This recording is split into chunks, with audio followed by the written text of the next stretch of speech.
하나님의 말씀 사도행전입니다. 사도행전 16장 11절에서 15절까지 말씀입니다. 사도행전 16장 11절부터 15절까지 한 절씩 교독하겠습니다. 제가 먼저 11절 봉독합니다.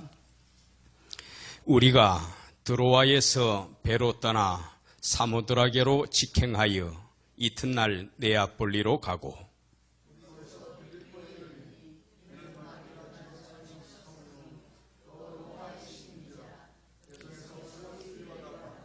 안식일에 우리가 기도할 곳이 있을까 하여 문 밖 강가에 나가 거기 앉아서 모인 여자들에게 말하는데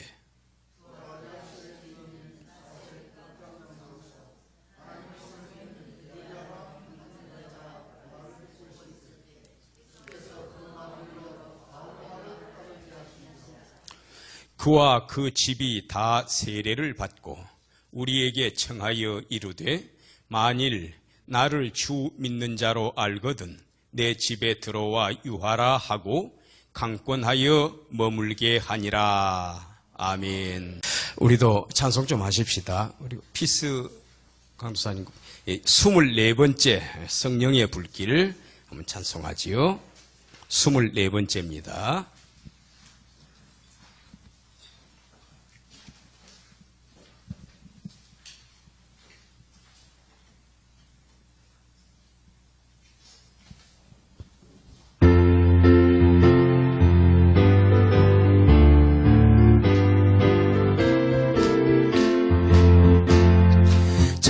참 피 흘리신 예수의 사랑 안에서 주님의 십자가 따라 생명을 바치겠느냐. 불길 오른다 다같이 일어나거라.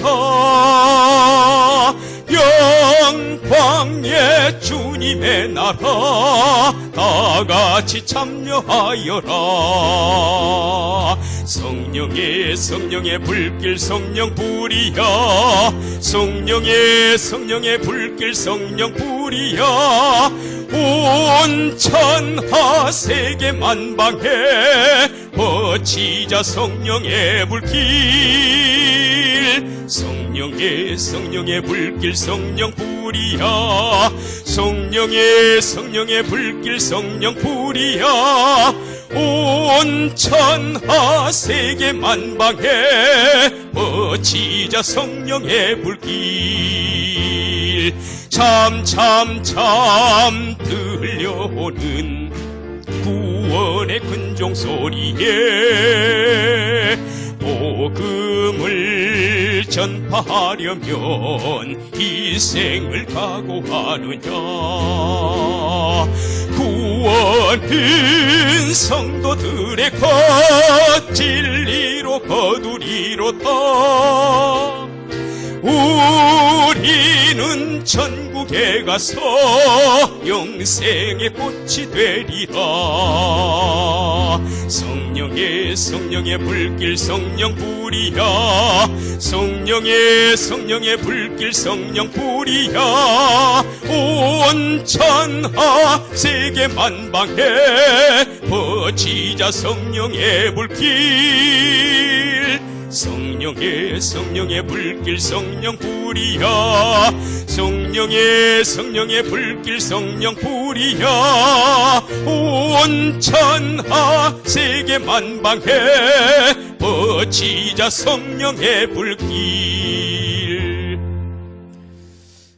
우리 목록가 한번 또 불러보지요. 맨 앞에 있습니다. 1번 신구약 목록, 성경 목록가 불러보십시다.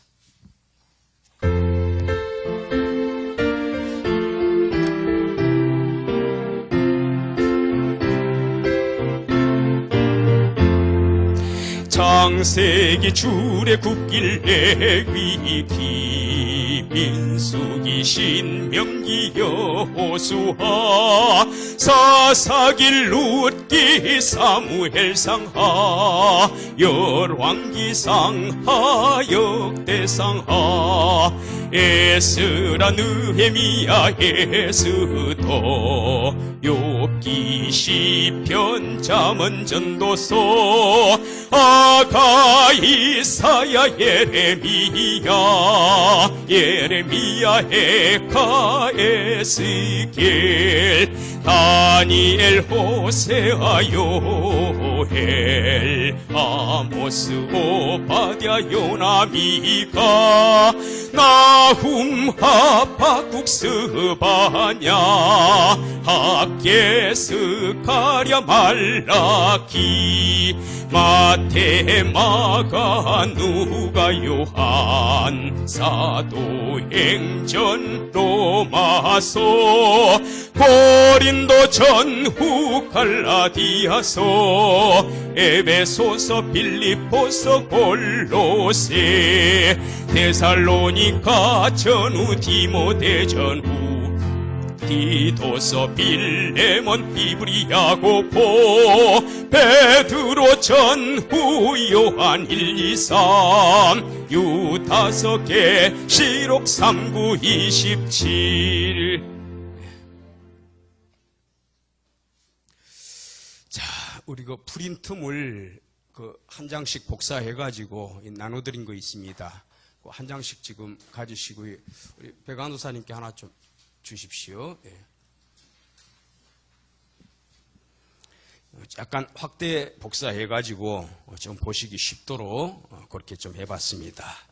우리 프린트물 한번 보시면서 지난번에 한 중간쯤 그 진도 나가다가 중단을 했었습니다. 앞부분에 거 빨리 좀 한번 살펴보고 또 오늘 내용 또 이어가도록 그렇게 합니다. 자, 이 빌립보서 개괄해 놓은데 맨 위쪽을 보시기 바랍니다. 이 빌립보서는 누가 기록을 했습니까? 예, 바울 선생님이 기록을 했다. 성경 안에서 증거를 찾을 수 있습니까? 아니면 다른 어떤 학자가 이렇게 주장했더라. 그 외증에서 찾을 수가 있습니까? 성경 안에서 찾을 수가 있다. 그걸 뭐라고 했지요? 안에서 찾는다는 의미로. 내증이라 성경 안에서 찾을 수가 있다. 그 몇 절에 나옵니까? 어디에 나옵니까? 빌립보서 1장 1절, 2절 그 정도만 읽으면은 바울 선생님이 기록했구나 그 알 수가 있어요. 자, 수신자는 누굽니까? 교인들, 넓은 범위에서 교인들, 감독들, 집사들 쭉 나오지만은 총체적인 범위로 빌립보 교회 성도들이다. 그렇게 하면 되겠습니다. 자, 기록 연대는 언제입니까? 주후 62년에서 63년경일 것이다. 근데 빌립보서는 어디에서 썼지요? 로마. 구체적으로 형편이 감옥에서 기록을 했습니다. 그래서 이 빌립보서는 어떤 서신으로 분류가 됩니까? 옥중 서신으로 분류가 된다. 그런데 이 바울 선생님께서 로마 감옥에 몇 번 투옥이 되셨지요? 2번 혹은 그 이상일 수도 있습니다. 그러나 우리가 성경상에서 정확하게 발견할 수 있는 것은 2번입니다. 한 번은 언제입니까? 저 밑에 동그라미 5번을 보세요. 로마에 투옥된 게 언제지요? 주후 62년, 최소한 얼마 기간 동안 투옥이 되었다?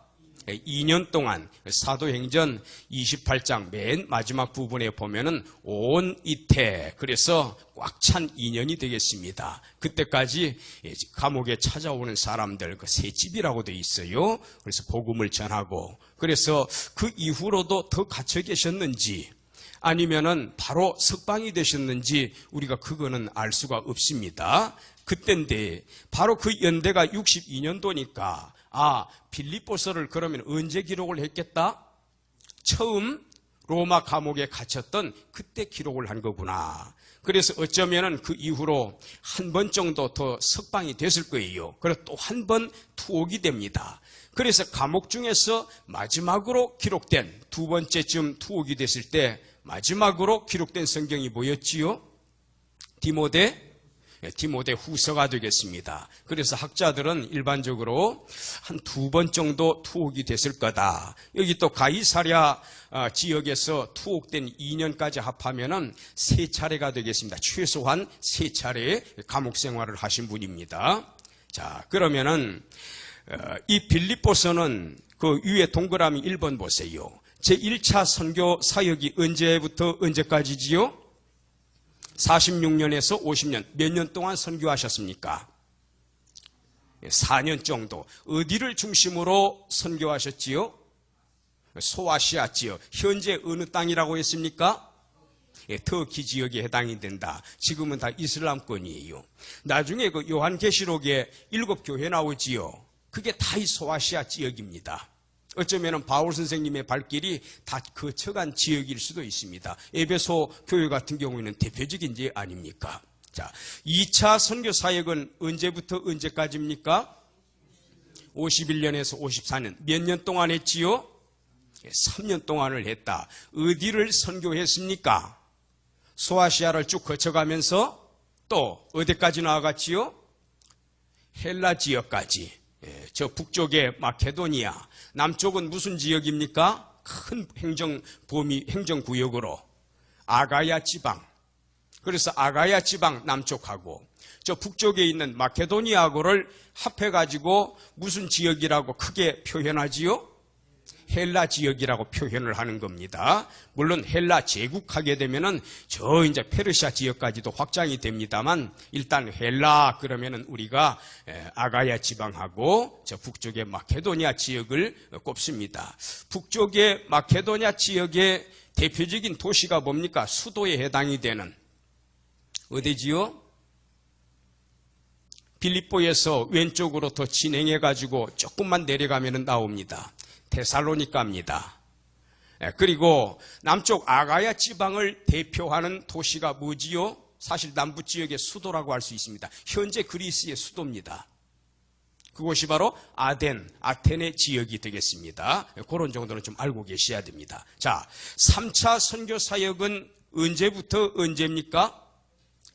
58년에서 60년. 몇 년 동안이지요? 약 2년 정도다. 이때도 2차 선교 사역지하고 거의 유사합니다. 여기 하나 제가 빠뜨렸는데 하나 좀 더 삽입을 한다면 중간에 동그라미 1번 다음에 그 46년에서 50년까지 1차 선교 사역 했잖아요. 그 직후에 문제가 하나 생겼습니다. 바울 선생님이 이 안디옥에 돌아와 보니까 문제가 생겼어요. 소위 율법주의를 주장하는 사람들이 무슨 이야기를 하는가 하면 야, 예수님만 믿는 믿음 가지고 구원 못 받아. 뭐도 받아야 된다? 할례를 받아야 된다. 또 뭐를 지켜야 된다? 율법을 지켜야 된다. 물론 구원받은 사람으로서 율법을 지키는 것은 마땅한 일입니다. 또 그렇게 해야 됩니다. 그런데 이들의 주장은 뭐였지요? 율법을 지켜야만 어찌 된다? 구원을 받는다. 이신득이가 아니라 종래 유대교에서 주장을 하던 이행득입니다. 그래서 justification by work이 되는 거예요. works. 그래서 일을 통한 칭의가 되는 거지요. 너의 행위를 보고서 얼마만큼 율법 잘 지켰나, 얼마만큼 공로를 많이 세웠나, 그런 거를 보시고서 하나님께서 너를 의롭다고 칭하신다. 옛날로 돌아가려는 그런 조짐이 있었지요. 그래서 급히 예루살렘에다가 장로들, 사도들, 또 걸출한 목회자들 다 모이십시오. 그래가지고 뭐가 열렸어요? 예루살렘 공의회. 쉽게 말하면 교회사적인 용어로 표현하면은 종교회의가 열렸던 겁니다. 거기에 바울 선생님도 베드로 선생님도 또 예수님의 동생 야고보도 다 거기에 참석을 해요. 그 부분이 하나 여기에 빠져 있습니다. 그래서 예루살렘 공의회가 주후 50년경인 것으로 그렇게 봅니다. 또 어떤 학자는 49년이라고도 하는데 그래 되면은 1차 선교 사역 기간하고 또 이렇게 겹쳐지기 때문에 50년이라고 하는 것이 옳을 듯합니다. 자, 그 다음에 동그라미 4번에 그 드로비모 사건 때문에 이 바울이 오해를 받아가지고 이 유대교인들에 의해서 체포를 당합니다. 고발당하지요. 그래가지고 가이사랴 감옥에 갇혀가지고 몇 년 동안 옥살이를 했습니까? 60년에서 62년까지 2년 동안. 이때 이 바울 선생님이 2년 동안 재판을 계속 받으면서 나는 누구한테 상소하겠다? 가이사에게. 왜 그게 가능했지요? 바울 선생님에게는 로마 시민권을 가지고 있는 사람이기 때문에 함부로 사형에 처하지 못합니다. 로마 시민권자를 가진 사람은 당시에 10%밖에 안 돼요. 우리나라 성종임금 때, 조선시대 성종임금 때 양반층이 10%입니다. 90%는 양반층이 아니에요. 과거 시험을 못 봅니다. 그 사람들은. 그런 거하고 좀 유사한 면이 있어요. 그래서 90%는 천민들이라고 보시면 됩니다. 그래서 로마 시민권을 가지고 있는 사람을 처형을 할 때에는, 죽일 죄가 있어서 처형을 할 때에는 황제가 사인을 해야 됩니다. 황제 사인 없이 죽이지 못합니다. 그래서 로마 시민권자들은 이런 독특한, 특별한 그러한 그 예에 해당이 된다. 우대를 받았다고 볼 수 있겠어요. 그래서 이 가이사한테 상소하겠다 해가지고 동그라미 5번으로 넘어갑니다. 어디에 투옥이 됩니까? 로마 감옥에 갇히게 됩니다. 근데 사도행전 28장 끝 무렵에 보면은 사람들이 자유롭게 찾아오고 또 찾아와서 바울 선생님 말씀도 듣고 또 다음에 또 만납시다. 그렇게 할 수도 있고 그래서 새집이라고 되어 있어요. 조금 활동이 자유로운 그런 감옥이었던 것으로 보입니다. 그저 이렇게 가정집 비슷한 데다가 투옥시켜 놓은 그런 정도에 불과합니다. 또 바울 선생님이 도망가실 분도 아니기 때문에 또 간수들도 안심을 했을 거예요. 그 인품이 있잖아요. 바울 선생님. 느끼잖아요. 간수들도. 자, 그 다음에 이제 한쪽 바로 5번으로 이제 넘어가 봅니다. 지난번에 여기까지 했었어요. 자, 빌립보 교회 개척을 봅시다. 제가 좀 읽어볼게요. 바울의 제2차 선교 사역 기간, 저 위에 동그라미 2번이 되겠습니다. 51년도에서 54년도에 이 빌립보 교회가 개척이 되었으며 유럽에서 최초로 개척이 된 교회다. 그래, 우리 어디를 보시는가 하면 사도행전 16장 아까 펼쳐놓은데 11절 한번 보세요. 자, 사도행전 16장 11절에 보면은 어디에서 배를 타고 떠납니까? 드로아가 혹시 어느 지점쯤 되는지 아세요? 트로아 지역인데 이 드로아가 어디쯤입니까? 터키의 서북쪽에 위치합니다. 우리나라 지도로 말하자면은 좀 적절하지가 않네요. 우리나라 지도는 세로 방향으로 길쭉하고 터키는 또 가로 방향으로 길쭉해가지고 어디쯤이라고 해야 되나? 대동강 있잖아요. 입구. 서해에서 들어가는 대동강 입구 들어가는 데 있지요. 그쯤이라 생각하시면 되겠습니다. 조금 애매하긴 합니다. 지도가 좀 달라가지고. 그래서 거기 트로아 지역에서 배로 떠나서 사모드라게로 직행하여 그 다음에 이튿날 어디에 도착을 했습니까? 지금 계속 배 타고 있다가 네아폴리에 도착을 했습니다. 이 네아폴리는 빌립보 바로 오른쪽에 있어요. 빌립보 동쪽하고 근접해 있는 그런 도시가 되겠습니다. 근데 바울의 목적지는 어디지요? 네아폴리가 아니고 빌립보 지역이 되겠습니다. 그래서 12절에 거기서 빌립보에 이르렀다. 목적지를 이리 정하고 드로아에서 배를 타고 떠났던 겁니다. 이 빌립보 지역은 이제 소아시아 땅이 아니고 어디 땅입니까? 마케도니아 땅입니다. 그래서 이 빌립보는 유럽의 첫 번째 지역이에요. 바울이 도착을 했던 유럽의 첫 번째 지역이 되겠습니다. 그래서 혹시 우리 신학생분들 바울 선생님이 1차, 2차, 3차 선교 사역 가운데 이 1차는 해당이 안 되지요. 소아시아에서 끝났으니까 아시아권입니다. 그런데 유럽에서 최초로 복음을 전해서 교회를 개척한 곳이 어디입니까? 하면 어디라고 답변해야 되지요? 빌립보라고 답변을 해야 됩니다. 그래서 빌립보에 이르니 그렇게 되어 있습니다. 다시 이제 우리 교환으로 돌아옵니다. 유럽에서 최초로 개척된 교회이다. 이해가 됐지요? 그 1차 선교 사역은 아시아권에서 끝났어요. 소아시아 지역에서. 그런데 2차 선교 사역 때는 저 유럽 지역으로 들어갑니다. 헬라 지역까지 들어갑니다. 그래서 유럽에서 맨 첫 번째 복음을 전한 큰 도시가 이 빌립보다. 물론 빌립보는 아주 큰 도시는 아니었습니다. 그 옆에 있는 수도권이었던 데살로니가에 비해서는 좀 작은 그런 아담한 도시였다고 전해집니다. 좀 더 볼까요? 바로 뒤에 써놨네요. 빌립보는 아담한 도시로서 알렉산더 대왕, 그래서 알렉산더에게는 더 그레이시라는 칭호가 붙여집니다. 큰 황제다. 큰 임금제자를 써가지고 큰 임금이라고 해서 위대하다라는 의미를 지닌 The Great, 우리말로 번역할 때는 대제, 그렇게 번역합니다. 알렉산더 대제라고. 세계 3대 정복자 중에 한 사람입니다. 징기스칸이 있고, 먼저 알렉산더, 그 다음에 징기스칸이 있고, 또 어디가 있습니까? 뭐 몇백 년 안 됐습니다만 나폴레옹이 있습니다. 세계 3대 정복자라고 합니다. 그래서 알렉산더 대왕이 그 선왕 아버지가 되겠습니다. 먼저 선자 임금왕자 필립 2세에 의해서, 필리포스 2세에 의해서 건설이 된 그러한 아담한 도시였다.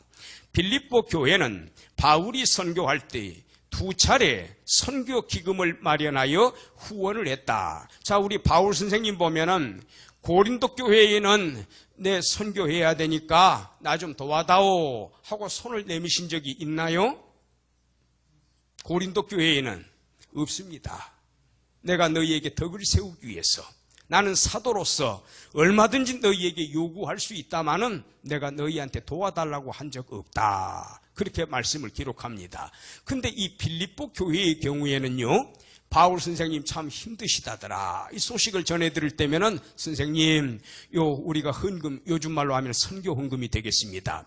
요 헌금을 성도들이 이렇게 헌금을 했으니까 요거 가지고 선교 사역에 좀 보태 쓰세요 하고 한 번, 두 번 쓸 것을 보낸 적이 있어요. 자, 우리 잠깐 의대를 보시노 하면은 빌립보서 4장, 여기 사도행전은 덮지 마세요. 자, 빌립보서 4장 16절. 자, 빌립보서 4장 14절부터 볼까요?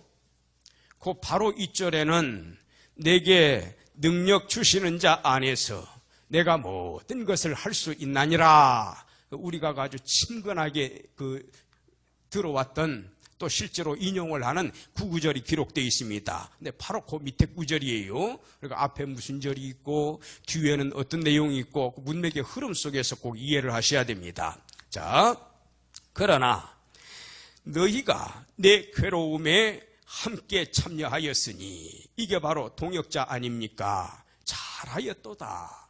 물론 여기에는 정치적인 핍박도 있을 수가 있고 또 특별히 경제적인 어려움도 있을 수가 있습니다. 뒤에 이제 바로 그 내용이 나와요. 특별히 경제적인 어려움을 말하는 거예요. 그래서 바울 선생님은 누구한테 가급적이면 손 안 벌리기 위해서 무슨 일을 했습니까? 천막 짓는 일을 했습니다. 본래 바울 선생님의 스승이 누구지요? 인품이 아주 뛰어난 분이에요. 가말리엘입니다. 가말리엘에게는 랍비라고 칭하지 않고 라본이라고 칭했다고 그래요. 그 막달라 마리아가 예수님, 부활하신 예수님 발견하고서 라본이여 그랬잖아요. 랍비여라고 하지 않고. 그거는 아무에게나 붙이는 칭호가 아닙니다. 우리말로 표현해서 한 세기에 100년에 한 번 날까 말까한 위대한 율법 선생님 있잖아요. 인품도 출중하고 그런 분을 칭할 때에는 랍비라고 칭하지 않고 라본이라고 칭했다고 합니다. 헬라어로는 라부니가 되겠습니다. 뭐 어쨌든 선생님이라는 뜻입니다. 율법 선생님이에요. 그런데 이 가말리엘이 바로 라부니라고 하는 그 칭호를 받는 분입니다. 그러니까 그분도 랍비고 사실 바울 선생님도 랍비예요. 율법에 정통한 분이에요. 그래서 이 랍비들의 경우에는 자기들이 이제 이 구약 성경, 특별히 모세오경, 토라, 율법이지요. 그 율법에 대한 지식이 너무나 출중하기 때문에 그 지식을 보따리 꽉꽉 싸놓고 있으면 무슨 의미가 있겠습니까? 그걸 풀어놔야지요. 그래서 일반 백성들한테 하나님의 율법을 부지런히 가르쳤어요. 선생님들이에요. 존경받는 분들이에요. 그런데 이분들이 이렇게 강의를 행하고 나서 내가 너희한테 강의했으니까 강사료 좀 다오, 손 안 내밀었답니다. 율법학자들은 덕이 안 되는 거지요. 하나님의 말씀을 거저 베풀어 주는 거예요, 백성들한테. 그러다 보니까 이 랍비 출신의 이 랍비직을 가지고 있는 사람들은 생활하기가 상당히 어려웠대요.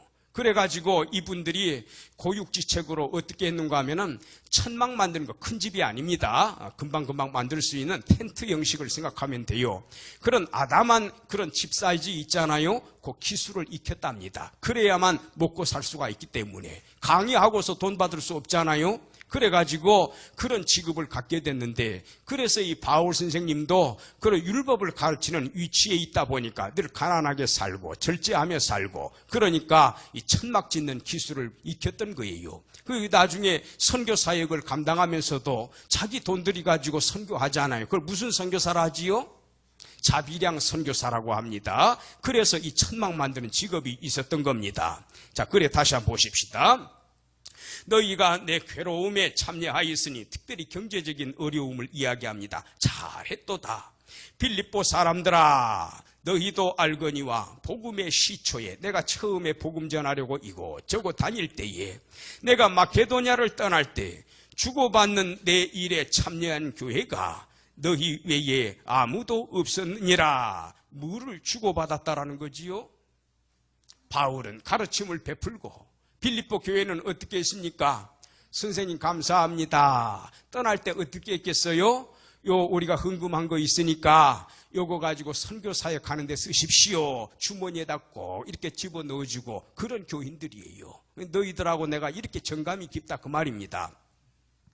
자, 15절 16절 보세요. 너희 외에 아무도 없었다. 16절에 데살로니가에 있을 때에도, 데살로니가는 빌립보로부터 어느 쪽에 있다 그랬죠? 멀지 않습니다.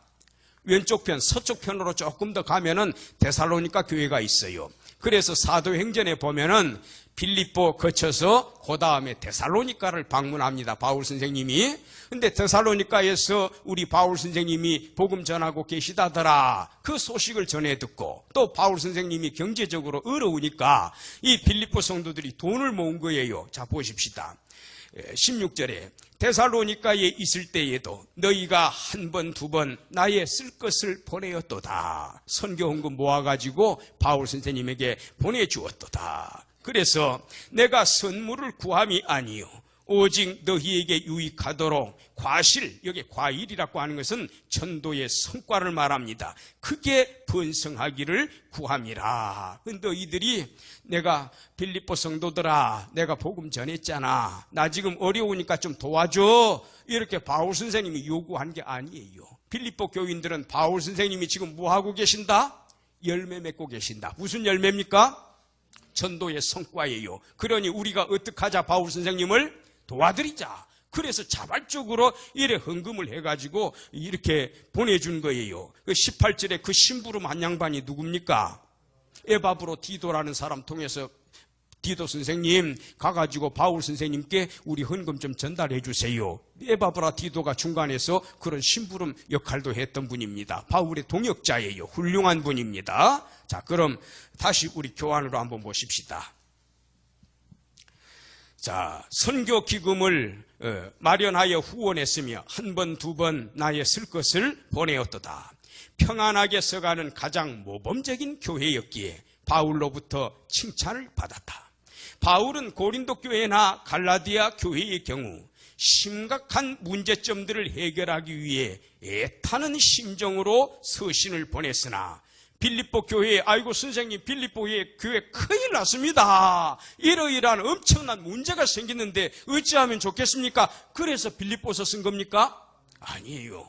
빌립보 교회에 이 편지를 쓸 때는요, 바울 선생님이 평안한 마음으로 편지를 씁니다. 감사에 넘쳐서 너무너무 기뻐하면서 편지를 썼어요. 그러나 고린도 전서 같은 경우, 또 갈라디아서 같은 경우에는 어땠습니까? 바울 선생님이 좋아서 썼나요? 그게 아니에요. 염려하면서 걱정이 심각한 거예요. 그래서 우리 두 구절만 좀 보십시다. 그게 이제 기록을 해놨는데, 고린도 전서 4장 자, 고린도전서 4장 한번 보십시다. 자, 로마서 다음에 있습니다. 고린도전서 4장 21절 보세요. 저는 이 고린도전서에 기록된 말씀 가운데 바울 선생님이 가장 기가 막혀 하고 정말 우리 같으면 땅바닥을 치고서 통곡을 해야 될 그런 심정이 있잖아요. 거기에 요 4장 21절에 고스란히 기록됐다. 저는 그렇게 봅니다. 21절에 보니까 고린도 성도들아, 그래, 너희들이 뭘 원하느냐? 도대체 뭘 원하느냐?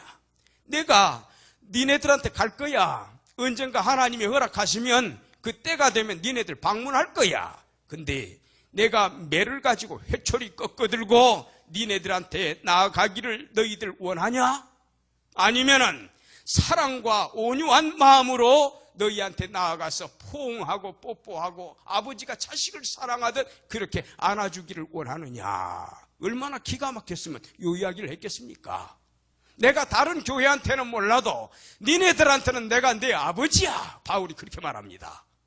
그런데 아버지가 자식하는 꼴을 보니까 너무너무 탈선하고 잘못하는 거예요. 고린도 교회에 무슨 일이 있었어요? 스데바나 글로에 이런 양반들로부터 아볼로로부터 제2대 교역자 아닙니까? 소식을 전해 들어요. 기가 막힌 거라. 바울파, 아볼로파, 게바파, 그리스도파로 쪼개져 가지고 4분 5열 지금 그렇게 되어 있습니다. 자식이 세상에 계모를 범하는, 그래서 아비의 하체를 범하는 이런 폐륜을 저질렀습니다. 또 우상 재물을 구분하지 못하고 먹는 사람이 있습니다. 성만찬식을 모독을 해가지고 교회에 와서 포도주 실컷 마시고 취해가지고 교회당에 들어 누워있는 자들이 있습니다. 가난해가지고 늦게 오는 사람들은 얼굴을 붉히고 낯을 들지를 못합니다. 서로 분열이 되어 있습니다. 같이 믿는 사람끼리 불신재판장 앞에 가가지고 원고석 피고석에 앉아가가지고 낯을 붉힙니다. 이 어찌하면 좋습니까? 고린도 교회에 사람이 한번 죽으면 그걸로 끝나는 기지 무슨 다시 붙자 살활자 부활이 어디 있노 하면서 그걸 부정하는 못된 이단자들이 있습니다. 아이고 선생님, 이 어찌하면 좋겠습니까? 그 바울이 기가 막혀서 내가 니네들 방문할 때 몽둥이 들고 가리 아니면 사랑으로 나아가리, 그래서 요 말한 거 아닙니까? 그러니까 고린도 전서는요, 이 바울 선생님이 평안한 마음으로 기뻐하는 마음으로 기록한 게 아니에요. 그러니까 근심 걱정 사로잡혀가지고 아이고 하나님 요 사람들 좀 붙들어 주세요. 내가 쓴 이 편지 읽고 깨닫고 회개하고 돌아오게 해주세요. 그런 심정으로 쓴 거예요. 자, 그 다음에 갈라디아서 한번 보십시다. 갈라디아 1장 한번 펴보세요. 고린도 전후 갈라디아. 자, 갈라디아 1장 6절 보세요. 갈라디아 교회 난리가 났습니다. 1장 6절 찾으셨습니까? 예. 그리스도의 은혜로 너희를 부르신 이를, 그 하나님 아버지를 이같이 속히 떠나, 다른 말로 번역하면 이처럼 쉽게 떠나서 다른 복음 줬는 것을 내가 이상하게 여기노라.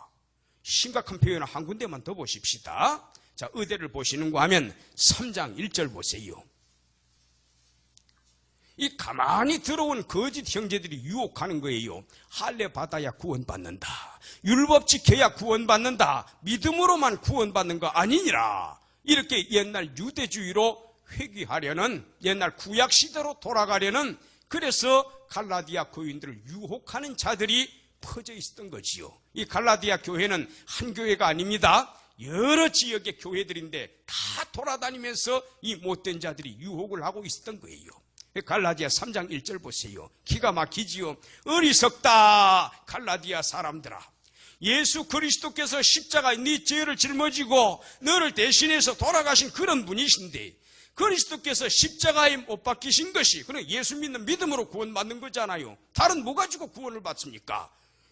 너희 눈앞에 밝히 보이거늘 누가 너희를 유혹하더냐, 꾀더냐, 누가 너희를 꼬시더냐, 그 말이에요. 할례 받아야 구원받고 율법 지켜야 구원받는 거지 예수 믿는다고 구원받는 거 아니다. 예수님의 핏값을 무효로 백지화시켜버리는 이런 이단자들이 있었던 거지요. 그래, 거기 2장 끝절 한번 보세요. 바울이 기가 막혀서 이렇게 말합니다. 2장 21절에 내가 하나님의 은혜를 패하지 아니하노니 우리는 왜 구원을 받습니까? 내가 잘나서 구원받습니까? 뭐로 구원받는 거예요? 하나님의 은혜로 구원받는 거예요. 이걸 뒤집어 설명하면은 율법주의를 주장하는 너희들은 하나님의 은혜를 어떡한 자다? 폐지한 자다, 백지화한 자다 그 말입니다. 우리가 하나님의 은혜로 구원받지 내가 행위로 율법 잘 지켰다고 착한 일 많이 했다고 업적을 많이 남겼다고 내가 구원받는 거냐? 아니다 그 말이에요. 좀 더 읽어볼까요? 그래, 니네들 주장처럼 만일에 의롭게 되는 거 하나님 아버지 재판장 되시는 우리 하나님 아버지 앞에 내가 딱 피고석에 서 있는데 너는 의롭다, 너는 심판받을 자가 아니다, 너는 오를 의자 죄인이 아닌 의인이다 땅땅땅 하면 석방되는 거지요. 그렇게 되는 것이 율법으로 말미암으면 내가 율법을 어기지 않고 잘 지켜서 너는 무죄하다 그렇게 판정을 받을 것 같으면 무엇 때문에 그리스도께서 오셨겠느냐 그 말이에요. 내 능력 가지고 내가 구원받을 수 있다면, 너가 잘나가지고 내 행위로 구원받을 수 있다면 무엇 때문에 예수님이 이 땅에 오셔서 비참하게 죽으셨느냐 그 말이에요. 그리스도께서 헛되이 죽으셨느니라. 어리석다 이 갈라디아 성도들아, 예수님께서 너희 죄를 위해서 십자가에 달려 죽으신 것이 너희 눈에 환하게 선하게 보이는데 누가 너희를 휘줍고 다니면서 꼬시더냐 그렇게 설명하는 거 아닙니까? 너희가 3절에 보세요. 성령으로 시작했다가 이제는 뭐로 마칩니까? 썩어 없어질 육체와 같은 것으로 마치려고 하느냐. 아주 야단을 치잖아요. 그러니까 앞에 그 고린도 전서라든가 이 갈라디아서 같은 경우에는 바울 선생님이 착잡한 심정으로 그렇게 편지를 쓴 거예요. 염려하면서. 그런데 빌립보서는 어떻게 쓴 줄 아세요? 다시 우리 빌립보서 한번 보십시다. 뒤로 좀 더 가가지고 에베소, 빌립보, 골로새, 빌립보서 1장 보세요. 3절에서 한 5절까지만 보십시다. 내가 저는 그 옛날 성경이에요. 내가 너희를 생각할 때마다, 빌립보 성도들 생각할 때마다 걱정 많다 그랬나요? 아니잖아요. 나의 하나님께 감사하며 간구할 때마다 너희 무리, 너희 빌립보 성도들을 위하여 걱정하면서 간구한다 있습니까? 기쁨으로 항상 간구한다. 너희들이 내 마음을 그만큼 기쁘게 해줬다라는 거예요. 안심하게. 고린도 교회, 갈라디아 교회하고는 다른 거예요. 그래서 5절에 첫날부터 이제까지 빌립보 교회를 내가 눈물로 개척하던 너희 틈바구니에 끼어 들어가서 그 죽을 고생하면서 개척한 그날부터 내가 연필을 들고 붓을 들고 이 빌립보서 편지를 써내려가는 이 순간에 이르기까지 너희가 복음 안에서 교제를 잘 나누고 있구나. 복음에서, 이거는 인가스폴이에요. 복음 안에서 복음의 울타리를 벗어나지 않고 잘 지키고 있다 그 말입니다. 근데 고린도 교회는 엉망이었잖아요. 갈라디아 교회는 다른 복음을 찾고 있었잖아요.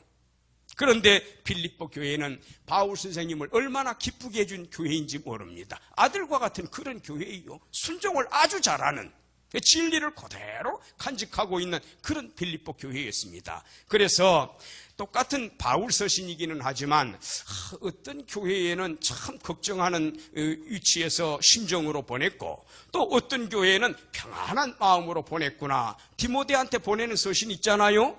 디도한테 보낸 서신 있잖아요. 기뻐하면서 쓴 편지들이에요. 빌레몬은 뭔가 또 간절히 요청하면서 기뻐하는 마음과 동시에 기대하는 마음을 가지고 쓴 편지이기도 합니다. 근데 이 뭡니까? 갈라디아서나 고린도는 그렇지가 못했다. 예. 자, 우리 교환 좀 더 보십시다. 주요 내용으로 한번 보십시다. 먼저 인사하고요. 빌립보 성도들 은혜와 평강이 있기를 원한다. 이렇게 기원을 하고 감사하고 또 내가 지금 감옥에 갇혀가지고 이 편지를 쓰고 있느니라. 나는 지금 감옥의 메인 몸이다.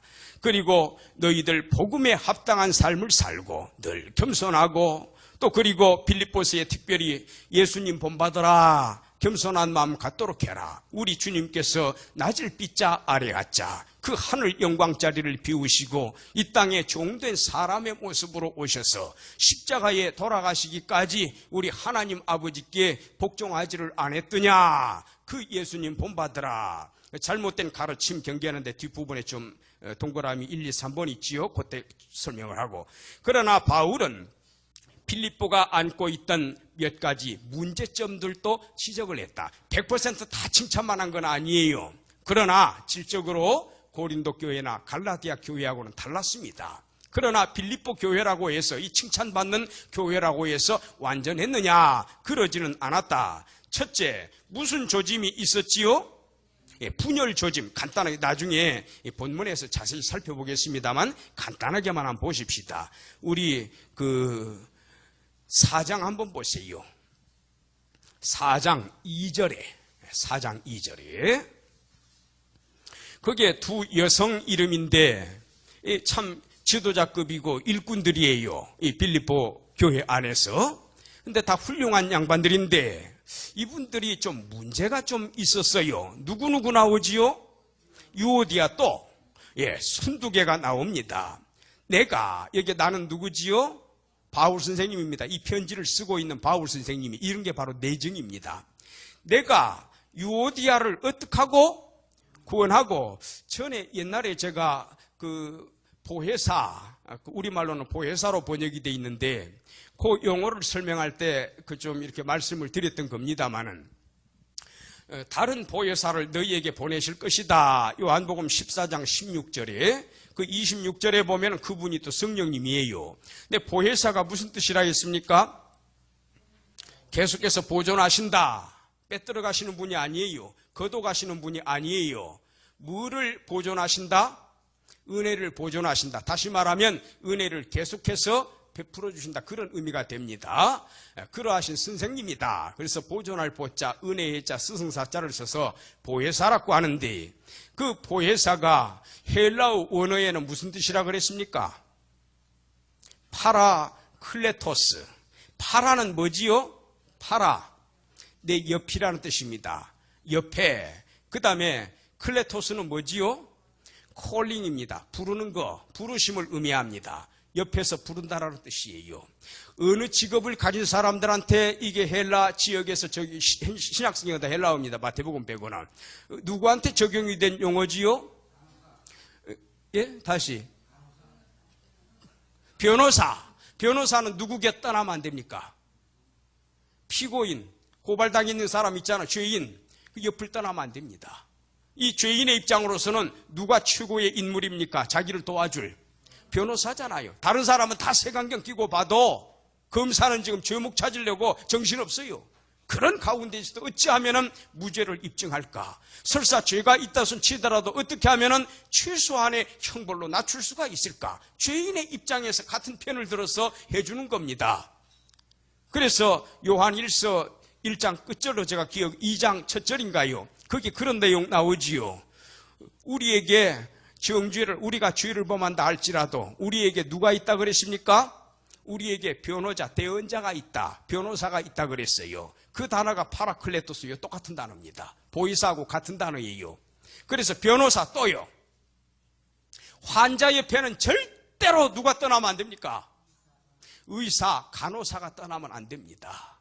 병을 고쳐줘야 돼. 혈압이 얼마큼 올랐나? 지금 당장 무슨 문제가 있나? 어떤 약을 투여를 해줘야 되나? 그 간호원하고 의사 있잖아요. 그런 분들한테 적용된 단어가 파라클레토스, 우리말의 보혜사입니다. 환자에게 떠나면 안 되듯이, 또 죄수의 곁을 떠나면, 변호사가 떠나면 안 되듯이 늘 옆에 붙어 있으면서 위로해주고 은혜를 베풀어주고, 잘못한 거 있을 때는 그렇게 하면 안 돼 하면서 바른 길로 선도해주고, 그런 역할을 하는 게 보혜사예요.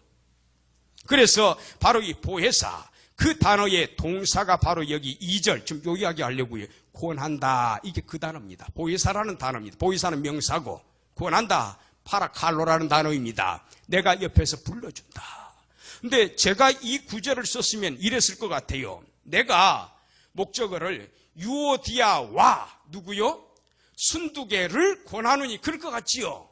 두 사람 한꺼번에 엔드로 등이 접속사로 묶어가지고 유오디아와 순두개를 권하느니, 그러면 되는 거 아닙니까? 헬라어에서는 그렇게 많이 씁니다. 근데요, 헬라어 원문을 살펴보니까 유오디아를 권하고 단어 하나를 따로 썼어요. 또 그 다음에 순두개 나오지요. 순두개를 권하고 거기에도 똑같은 단어를 또 한 번 썼습니다.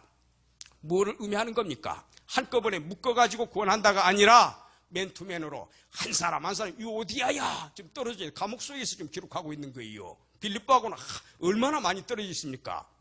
그런데 아드리아를 건너가지고 에게해 아드리아를 건너가지고 로마 땅에 지금 갇혀 있잖아요. 바울 선생님. 근데 옆에서 쳐다보듯이 옆에서 부른다 그 말입니다. 파라칼로입니다. 유오디아 한 사람한테 딱 말씀을 던져주고 순두계 한 사람한테 딱 말씀을 던져주고 너희 두 사람 어떻게 해라? 같은 마음을 품어라. 이걸 뒤집어 설명하면은 이 두 양반이 지금 같은 마음을 품고 있지 않다는 거예요. 그러니까 빌립보 교회에 아주 큰 문제는 아니었지만은 이 참 바울을 기쁘게 해준 아까 그 감사함으로 하나님께 기도하고 기뻐함으로 하고 읽다 왔잖아요. 그러나 그럼에도 불구하고 빌립보 교회라고 해서 완전하지는 않았다. 그래서 이런 분열 조짐이 약간 있었다고 하는 거. 그 다음에 또 하나 3장 2절 보세요.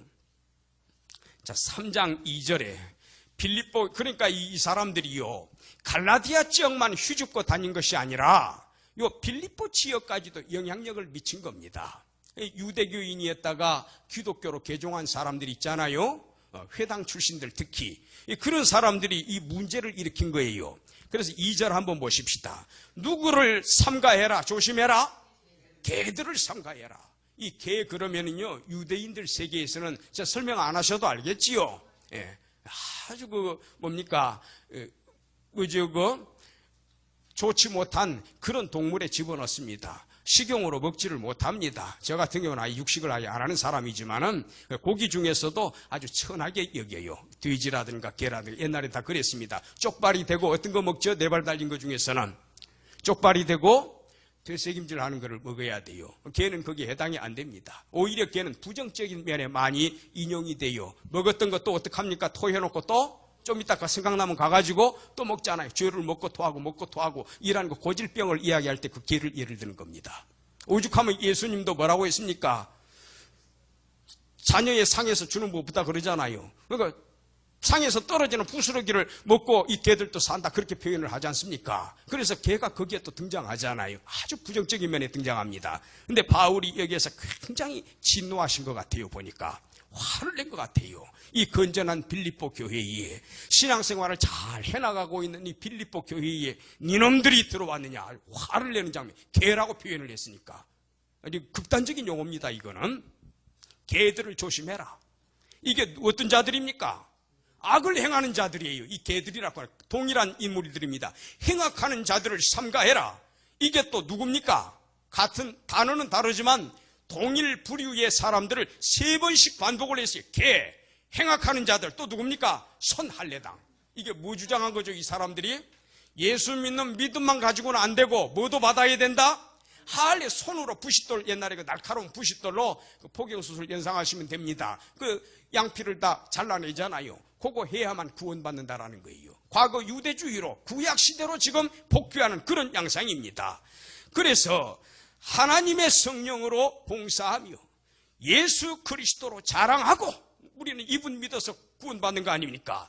육체를 신뢰하지 아니하는 우리가 이 육체는 아까 그 손할례당을 말하는 겁니다. 그걸 신뢰하지 아니하는 또는 세속적인 것도 포함할 수가 있어요. 우리가 곧 진정한 할례당이니라. 그래서 빌립보 교회에 무슨 문제가 또 있었다? 아까 유오디아 순두개와 같은 분열 조짐에 의해서 또 뭐도 있었다? 유대주의, 율법주의를 주장, 리걸리즘, 율법주의를 주장하는 이런 못된 자들이 섞여 있었구나. 그래서 한 사람 한 사람 유혹하려고 그런 조짐이 있었나 보다. 바울 선생님이 화를 내가지고 경고의 말을 지금 날리고 있는 거 아닙니까? 자, 하나만 더 보십시다. 또 뭐가 있습니까? 우리 동그라미 3번에 현세주의. 자, 3장, 같은 3장, 7절 한번 보세요. 몇 구절을 봐야 되겠는데, 저 옛날 성경으로 좀 읽어볼게요. 형제들아, 너희는 함께 나를 본받으라. 또 우리로 본을 삼은 것 같이 그대로 행하는 자들을 보이라.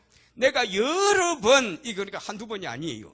여러 번 너희한테 말했거니와 지금 또 편지를 써가고 있는 이 순간에도 눈물을 흘리며 참 이거 어떻습니까? 이런 구절 읽을 때 가슴이 뭉클하잖아요. 이 아버지가 하는 말이 완전히 이제도 눈물을 흘리며 말하노니 여러 사람들이 그리스도의 십자가에 뭐로 행하고 있다? 원수로 행하고 있다. 그럼 이 도대체 무슨 일이 빌립보 교회에 지금 좀 조짐이 있길래 바울 선생님이 이렇게 눈물을 흘리면서 지금도 여러 번 이야기했고 지금 이 순간에도 또 한 번 내가 다짐한다. 그래까지 말씀하나. 19절 보세요. 그들의 마침은, 저들의 배는 마침은 멸망이요 저희의 신은 뭡니까? 배라고 했습니다. 사람 배입니까? 타고 다니는 배입니까? 먹는 배입니까? 무슨 배예요? 사람 배입니다. 이거는 복부 스토먹을 의미하는 거예요. 그래서 배를 저희의 신은, 섬기는 신은, 하나님은 배다. 무슨 말일까요? 예, 욕심이 꽉 차 있는 사람들. 어떻게 하면 출세 좀 한번 해볼고, 어찌하면 높은 계급에 올라가 볼고, 어떻게 하면 일확천금을 좀 얻어볼고, 바로 이러한 출세주의자들이에요. 부귀영화를 꿈꾸는 사람들입니다. 어떻게 하면 남을 내 발 아래다가 넣고 내가 다 복종시켜 볼 수 있고 권세와 세도를 한번 좀 누려볼 수 있을고, 이거를 추구하는 사람들이에요. 골로새서 3장 5절로 제가 기억합니다. 탐심은 뭐니라? 탐심은 뭐니라? 우상숭배니라 그랬어요. 그 무슨 말입니까 그게? 왜 하나님 말고 다른 이방신들, 실제 존재하지도 않는 인간이 만들어낸 우상신 왜 섬깁니까? 우리 할머니들 옛날 조선시대에 잘생긴 나무 있고 큼지막한 바위 덩어리 있으면 거기 가가지고 넙죽 절하고 음식 차려놓고 어떻게 하던가요? 싹싹 빌어대면서 영광 받으시옵소서 그렇게 기도하던가요? 아니에요. 뭐 주세요? 뭐 주세요? 아들 주세요? 우리한테 재산 주세요? 평강을 주세요? 타고 주시옵소서 신앙이에요. 그게 무슨 신앙입니까? 빌기자 복복자 기복신앙이 그게 바로 무속신앙이 그거는. 예수님 믿는 게 그런 복 받으려고 믿는 거예요. 예수 믿는 믿음 때문에 죽는 사람도 있어요. 홍상군이 목에 칼들이 대고 부인해 그러면 어떡하랍니까? 부인 안 하고 죽어야죠. 그 자리에서 신사참배해 안 하고 죽어야죠. 평양형무소에서. 예수 믿는 믿음 때문에 고통당하는 사람이 얼마나 많은데요. 그러니까 주님 영광 받으시옵소서지 내게 영광 주시옵소서가 아니에요. 기독교를 그래 믿으면 안 되는 거예요. 기복신앙에 빠지면 곤란합니다. 그러니까 이 빌립보 교회에 무슨 문제가 있었어요? 기복신앙 조짐이 있었던 거예요. 뭐 많은 숫자는 아니었겠지만 바울 선생님 그거 다 소식 전해 듣거든요. 그래가지고 그거 다 지침을 내려주잖아요. 너네들 그러면 안 돼. 좀 더 보십시다. 그러면서 20절에 그 유명한 내용을 전개합니다. 우리는 이 땅 보고 사는 거 아니다. 뭘 보고 살아갑니까? 저 하늘을 보고 살아가잖아요. 우리의 시민권은 어디에 있다? 하늘에 있다. 바울 선생님이 로마 시민권 가지고 많이 활용을 했습니다. 이 지상에서 로마 시민권도 그렇게 영광스럽고 위기도 때로는 모면할 수가 있고 로마 시민권을 하나 가지고도 큰 소리 떵떵 치고 천부장도 그 바울 앞에서 꼼짝 못하잖아요. 너 나 로마 시민권 가진 자인데 너 매들고 나 때려? 그래서 천부장이 꼼짝 못하잖아요. 베스도 앞에서입니까? 그런데 하물며 우리의 시민권은 어떤 시민권입니까? 에베소서 1장에 하늘의 기업을 물려받는 그런 시민권 아닙니까? 그래서 심지어 우리는 21절 끝부분에 어떤 상태를 열망하고 대망하고 있습니까?